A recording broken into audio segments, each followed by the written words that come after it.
Toujours anticiper les patterns. N'attendez pas qu'ils tombent sur vos genoux. J'ai anticipé ceci il y a quelques heures. Et maintenant que ce shoulder arrive, je suis prêt.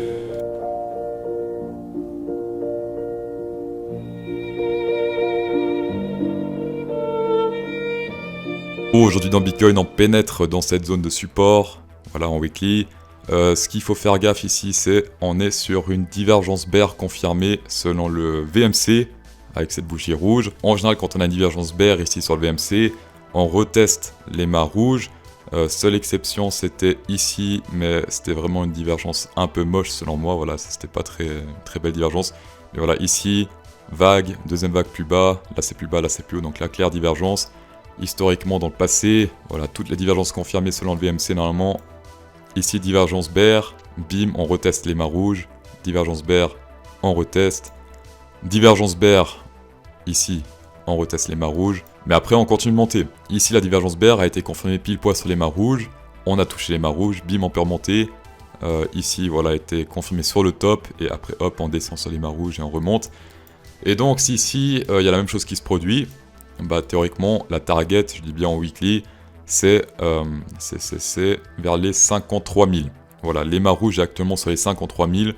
Donc ça, c'est la première target en général d'une divergence bear confirmée. Comme d'hab, la tendance est haussière, donc c'est risqué de prendre les divergences bear, c'est risqué de parer la baisse. Personnellement, je fais pas de short en tendance haussière, d'accord, mais si vous voulez tenter ça, à vous de voir. Voilà, pour ceux qui sont sur Twitter, tout le monde est ultra bull sur le long terme. Même moi, je suis bull sur le long terme, mais ça me fait un peu flipper parce qu'en général, la majorité se fait baiser. Et si la majorité est bull, c'est que c'est pas très bon signe pour la suite. Pour moi, le FUD, c'est pas Xi Jinping qui dit que le Bitcoin c'est de la merde. Pour moi, le FUD, en fait, c'est que tout le monde dit ouais, Bitcoin to 200 000. Donc attention à ça. Voilà, si tout le monde est bull, c'est-à-dire que tout le monde a déjà acheté, et ça veut dire que il y a des poissons à bouffer. Voilà, c'est triste, mais c'est la réalité. En plus, là, actuellement, il y a un des plus gros escrocs sur le YouTube Game francophone qui commence à parler de crypto. D'accord, donc c'est un qui vend des formations de dropshipping, escroquerie. Et là, soudainement, il commence à parler de crypto. Il y a 9 jours, pourquoi j'ai investi des millions dans la crypto, comment j'investis dans la crypto. Donc faites très attention. Ça, en général, c'est des signaux d'alerte. Donc, enfin voilà, mettez des stop-loss. Toujours se protéger, d'accord. Des stop-loss au-dessus de ses entrées, comme ça, au cas où, si ça crache, hop, vous êtes quand même en bénéf. Histoire vraie, en plus, il y a un de mes collègues qui m'a dit aujourd'hui sur WhatsApp, ouais, je sais que tu t'y connais dans la crypto et tout, explique-moi comment investir. Attention, pour moi, le FUD, c'est ça, très attention. Tout le monde est bull actuellement, personne n'est bear. Moi, je suis neutral, d'accord, mon but, c'est d'être neutral. Je prends les informations, mais quand tout le monde est bull, en général, c'est que c'est pas très bon pour la suite. Malgré la grosse chute qu'on a eue, là, depuis 2 semaines, tout le monde reste bull, j'ai l'impression, et ça me fait un peu flipper, voilà. Sinon, en daily, il reteste le support de la mort ici, donc ça c'est un très gros support. En général, quand il teste le support, il se fait jeter directement sans tester plusieurs fois. En tout cas, historiquement, voilà, ça fait toujours des petites tiges. En général, en touche et bim, ça repart de l'autre côté. Actuellement, on reteste, reste à voir, pour l'instant, on n'a pas encore percé.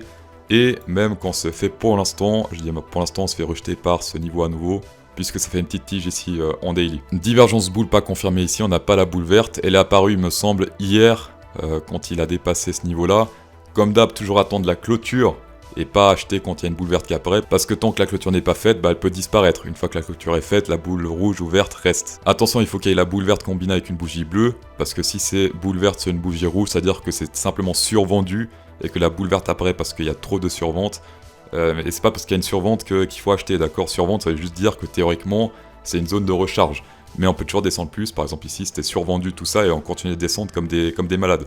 C'était survendu à partir de ici, là on était déjà survendu et on continue de chuter. Donc survente, ça veut rien dire. Divergence, ça veut dire quelque chose, mais survente, ça veut juste dire peut-être prendre ses profits, des TP, mais ça veut pas dire FOMO. Comme dit la semaine passée, un truc qui me dérange ici, c'est qu'on rebondit actuellement sur un niveau qui ne correspond pas à un niveau Fibonacci. On est pile poil entre le 0,5 et le 0,382.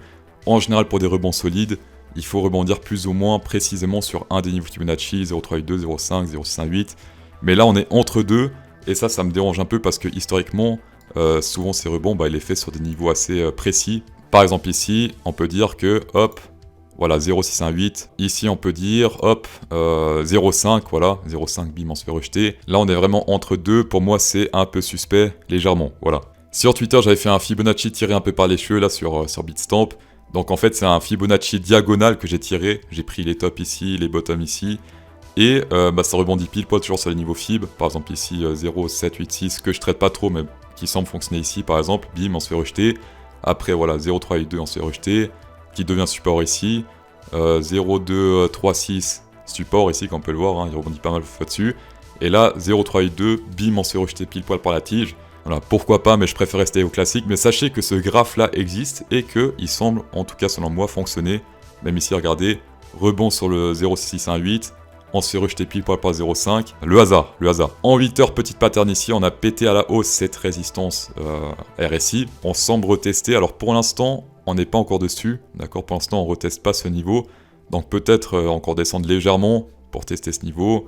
Pour ensuite rebondir. En tout cas, cette pattern peut annoncer un changement de tendance imminent. Donc là, c'est en 8 heures, donc faut être patient, mais un truc comme ça pourrait se produire. En 4 heures, tendance baissière. On a une belle divergence bear hier soir qu'on a pu prendre. Avec le Head and Shoulders. Enfin, certains ont vu le Head and Shoulders. Moi, j'ai vu la divergence bear. Ici, confirmé avec la boule rouge. Sur cette bougie-là. Bim. Et ça short. Et bim. Et ça rentre. Pour les targets, 0,618 standard. Attendez, on va mettre ici sur le top. Voilà, 0,618 atteint pour l'instant. Ensuite, si ça continue à descendre, on prend l'extended fib que j'ai calculé avant. Donc normalement, c'est censé faire un double bottom. Si on continue de descendre, voilà. Voilà, ici, première target 0,382, donc ça ferait théoriquement un double bottom si on continue de descendre. Et ensuite, 0,5, etc. Sinon, ici, divergence boule potentielle. D'accord, là, ça monte légèrement, là, ça descend. Sauf que on est en tendance baissière cette fois, c'est-à-dire quoi? C'est qu'on privilégie uniquement les divergences bear et pas les divergences boules. Comme d'hab, les divergences boules peuvent fonctionner en tendance baissière, mais en beaucoup moins de taux de réussite que les divergences bear. Et sinon, ici, on avait le fameux utérus pattern. Enfin, ça ressemble plus à un utérus qu'à tête, épaule, je trouve. Mais bon, après, ce n'est que mon avis, mon point de vue. Pour faire les trades, ça se passe sur Bybit, la plateforme avec le moins de frais de trade au monde. Jusqu'à 3500 $ avec mon lien ici en description. Actuellement, il y a un nouveau launchpad sauf erreur qui va bientôt être lancé. Voilà, j'avais testé le dernier avec le Gen. Le prochain, ça va être le PTU. Échange de crypto indonésien, voilà. Et ce qui est bien sur Bybit, c'est que vous n'achetez pas les tokens, en gros, vous recevez gratuitement, par exemple là le PTU, selon le nombre de bit tokens que vous possédez. Donc bit token, c'est le coin de Bybit.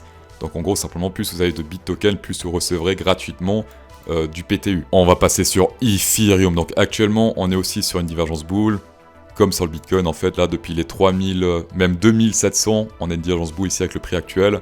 Là, ça monte et ici, ça descend légèrement. Niveau Fibonacci, je trouve que c'est mieux sur le Ethereum actuellement parce que ça correspond, il me semble, à un niveau Fibonacci ici. Si on fait bottom, top. Voilà, 0,382, ça c'est bon, ça c'est ce qu'on aime. Par contre, comme d'hab, si le Bitcoin fait des carabistouilles, le Ethereum va suivre aussi. Je rappelle que Ethereum dépend de Bitcoin qui dépend du SP500, alors que le Bitcoin dépend juste du SP500. Voilà, trader du Bitcoin, en théorie, c'est moins bordélique que trader du Ethereum. On va passer au coin du public. On a Baptiste BR2 qui dit « Analyse de EGLD. Oh, I will call the police. » EGLD Weekly, bah ici, FOMO. D'accord, tu FOMO, t'achètes ici.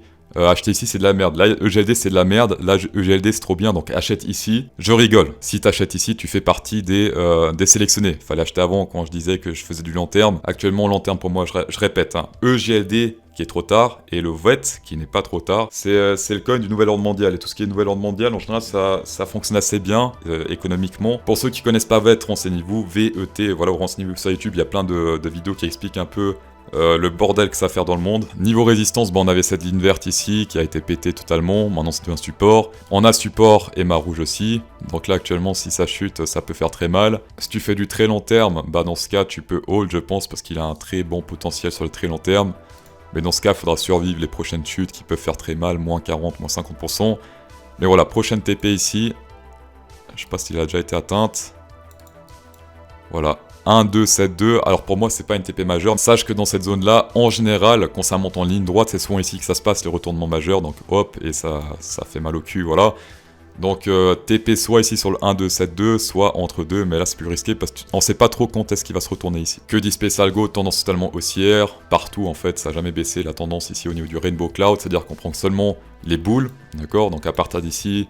Il n'y a pas d'historique donc on voit pas trop, mais à partir d'ici on peut trader. Donc boule ici, très bon, boule très bon, boule très bon, boule très bon. Et lui exceptionnel. Donc là XP Salgo en speedrun le game, en plus là il y a tout qui est bleu. Ici on a des divergences boules, donc c'est encore mieux à prendre, voilà, divergence boule aussi. Là, on a vraiment speedrun le game avec EGLD en daily. Voilà, pour ceux qui sont intéressés par Special Go, attendez peut-être vendredi, puisqu'il y a le Black Friday, et éventuellement, je promets rien, mais peut-être il y a une super offre qui va arriver vendredi, et peut-être même une énorme mise à jour. En tout cas, c'est une grosse mise à jour le vendredi Black Friday, ce serait un hasard. Pour les impatients Special Go, 10% de rabais avec le code pro CryptoSauce10, tapez dedans. Merci d'avoir checké cette vidéo, c'est toujours un plaisir, et bonne soirée.